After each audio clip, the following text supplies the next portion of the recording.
What's up, everybody? Matt Nuzzo with Reel, hanging out here in beautiful Cape Hatteras, North Carolina.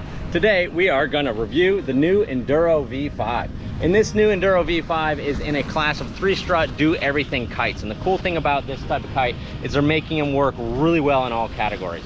I've only kite surfed this 9-meter a bunch of times and foiled it once. I haven't twin tipped the 12-meter yet, so I want to take out the 12-meter on the twin tip first. You know, it's about 18, there's a little current, so I could ride the 9, but I want to kind of feel like go fully powered up on the standard settings and then move it to the wave settings.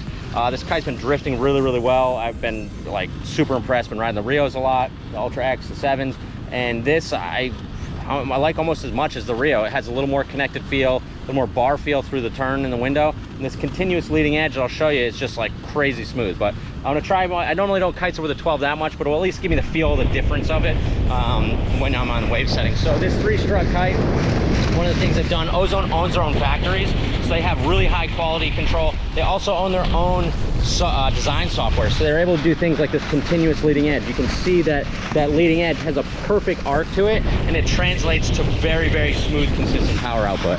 Check out that leading edge, just a very consistent arc to it. They also have this really easy bridle setting that I'll go out and change. You know, so they have wave mode. It comes in free ride mode and freestyle. Essentially what you're doing is you're moving the kite forward or backwards in the window with this one setting. It will really change the feel of the kite. So let me get rigged up and we're gonna start in the twin tip and then come in wave mode. Two new pieces of gear that I also want to talk to you about. Patagonia wetsuits. And Patagonia's been pushing the envelope on recycled materials, natural materials, not using oil to make their wetsuits for a while with the Ulex. A lot of times the fit was weird, the lining was funky, and you know, just like kind of itch and stuff. But these new Patagonia wetsuits are absolutely incredible. I've used the 3.2 in the Hood River, called the R2. This is the R1, short sleeve, long leg. The material is so soft and flexible and comfortable. It is actually as good or better than the Hyper Freaks, of which I've been, you know, a massive advocate for a super long time. The problem with the Hyper Freaks is that they break down quick, and I've been vocal about that. Like, hey, I love these wetsuits. They're a one-season suit. Well, with this Patagonia, I don't have the longevity to tell you how long it's gonna last, but I know Patagonia is making stuff to last, and that's one of their things. And so I'm so psyched with how incredibly comfortable these new wetsuits are, how great the fit is, how easy. See, I could just put a chest zip on super easy, and really just crazy impressed with how far they've come with their Ulex. And I think it's as comfortable, if not more comfortable, than the most comfortable suit on the market, which is the O'Neill Hyper Freak, and hopefully a lot more durable. Next thing, new Hyperlock ride engine harness. It's coming out pretty soon. I mean, this thing is so comfortable and really easy to get kind of cinched down and hooked in and kind of to where you want to be. Ratchets on both sides, crank. I haven't gotten the rope installed yet, but it's pretty easy. Just pop the bar off. It does come with a spreader bar, so all these harnesses come complete. It's still full carbon hard shell back plate. I mean, it's crazy good. So gonna launch this kite, start in twin tip, gonna go to the surfboard. Phew. So the Enduro with the fat wing tips makes it really stable in the air. It also is gonna loop really well. I don't do any loops. I'm not gonna do any loops. I'm gonna go back and forth on the twin tip, jump a little bit, and then come and change to the surfboard. But let's go over a self launch. So I'm gonna take my lines, put them underneath. I got a wide open beach. There's nobody around, so I can do this. Bring this thing into the wind a little bit. Turn it on an angle. Okay. Now I'll go get my bar. Did my safety first, right? So that way if the kite takes off, I can just flag it out. Now here, good, red's on left. Tension aligned. I have to set the kite a little bit downwind. Look, rolls right over, and now I'm gonna hold the one line, bar fully out, and I can move myself to the side of the window so I'm not hot launching myself. I can do this because it's a wide open sandy beach, nobody downwind, nobody in my way. Safe, easy reel launch.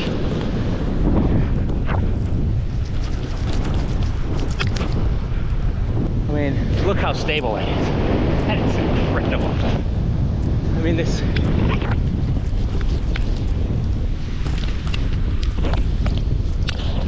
If I could get sheet in and let go, I'll just sheet in. Just parks. I mean, so good.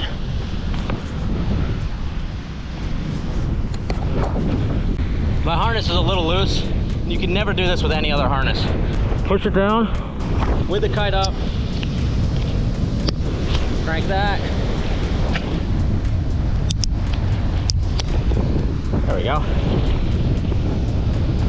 It's amazing, you can just adjust with the kite in the sky. Normally you gotta push your kite down and deal with it, but it's definitely very cool.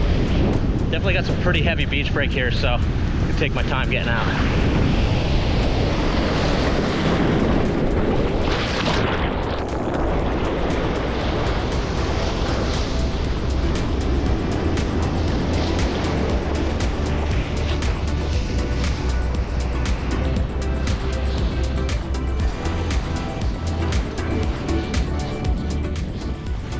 Tip in the ocean. Yeah.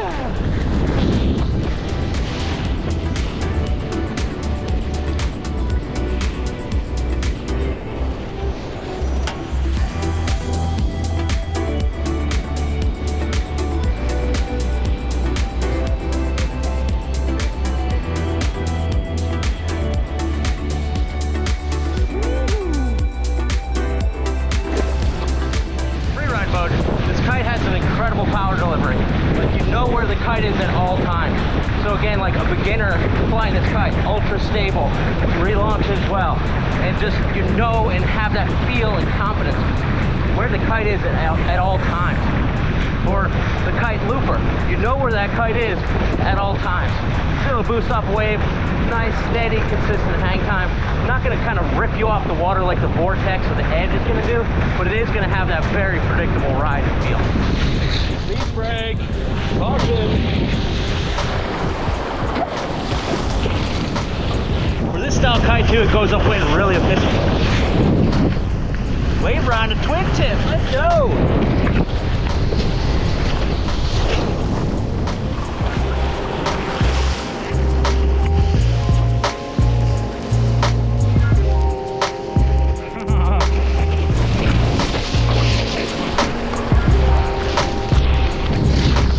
Says twin tip in the ocean's not fun.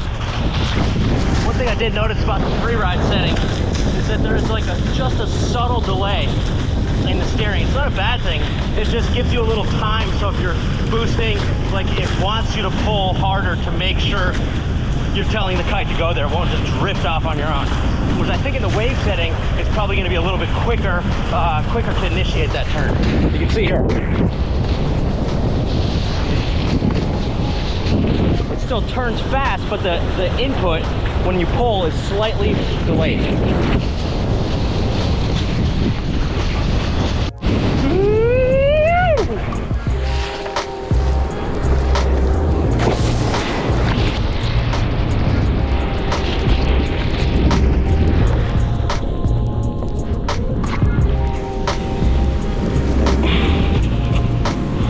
Quick self-landing lesson. So you only want to try this if you are on a beach that is wide open, and try it and you learn it in light air. So what I'm going to do, I'm going to unhook this part here, donkey dick, take that thing out so I can pop the release and get out of here easily. Then I'm going to drop the kite just over the ground. I'm going to pull the upper fly line to steer the whole leading edge onto the ground. If it doesn't work, let go, let it flag out.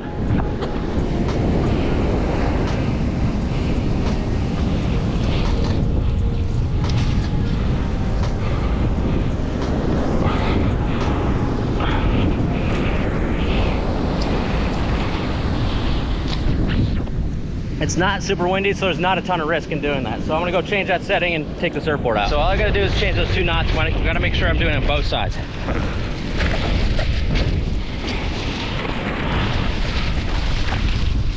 Wave setting, closest in.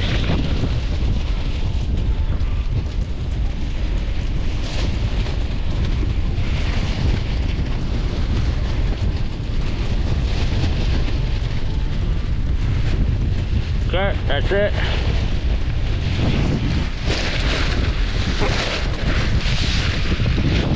Turn the kite half to the wind. See how it's wanting to move? It's wanting to catch air, so I gotta go get that bar before this thing takes off on me. And again, it's not too windy, so it's not gonna be flying down the beach. If you're doing this with a 8 or a 6, you gotta be a lot more careful. Now I'm changing my position to move to the side of the window. Caught on the beach, bars fully out. Very very light and easy launch. And this kite's incredibly stable at the side of the window. I mean, that continuous leading edge, just wow, super awesome. One thing I don't like about this bar is the Ozone bar is a great bar, but very simple. It's very kind of easy to see, hey, this is a wear item, I've got to replace that line. But this center line, there's no center line auto swivel. Once you use the auto swivel, it's kind of hard to go back. So you have to untwist, retwist, retwist. Besides that, you know, overall it works well. Lines are solid quality.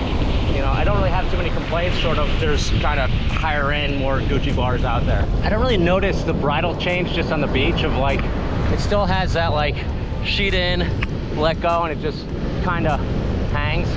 That one dropped a little bit, but like straight overhead, sheet in, let go. It really just kind of hangs and drifts with you. And I noticed just on the freestyle, our free ride setting that I've been riding the 9 meter in the waves, like it works great and it drifts really, really well. So now we're gonna try to navigate this beach break. Key thing when getting out in challenging conditions, take your time, wait till you're ready, and then when you decide to go, go.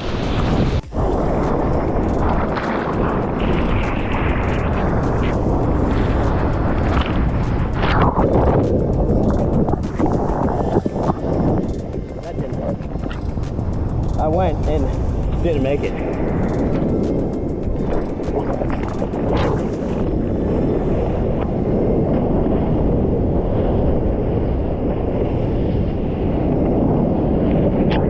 So initial feel with the surf setting, the wave setting, is that it definitely is like a lighter bar feel and a little more nimble. Fairly similar power output, just a little bit more nimble.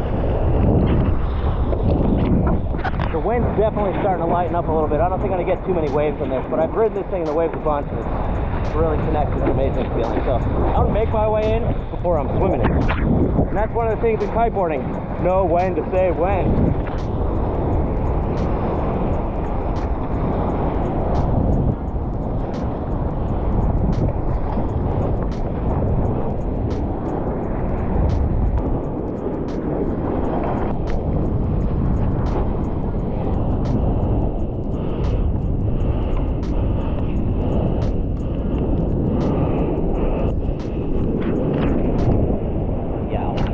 Okay, made it in safely, packed up. So, Ozone Enduro V5. Who's it for, right? You know, there's a sea of kites out there, and the industry is rife with kites that say, you know, are very expensive materials.